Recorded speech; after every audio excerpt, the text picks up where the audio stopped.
nga po pala si Leandro Bobadilla ng Pinamukang Silangan. Sa ngayon po naman ay kahit paano ay kami po ay nakakabil po ng mga honorarium na katulad nito. At ngayon po naman ay kami ay nakaka-absorb pa. Sa ngayon, sa mahal po ng mga ibang bilihin, lalo na po ang bigas.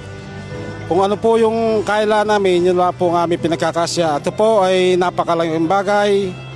Sana nga po yung nakalagay sa ating banner na bawat bayan ay makikinabang. Ito po ay napakagandang programa ng ating Pangulo. Ako po ay nagpapasalamat sa ating mahal na Pangulo, Ferdinand Marcos Jr. at sa atin pong mahal na Governor Vilma Santos Recto. Marami pong salamat. Ako po si Mr. Johnny Biton, 30 years na pong isang security guard.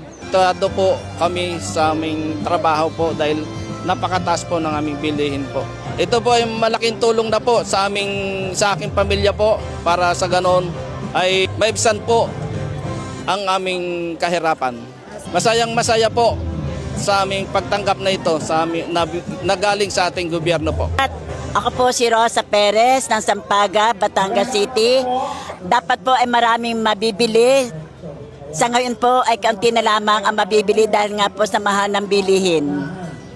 Napakasaya po dahil ng malaking tulong po itong 10 kilong bigas na ito. Maraming salamat po kay BBM at ganoon po kay Governor Vilma Santos Recto. Maraming salamat po.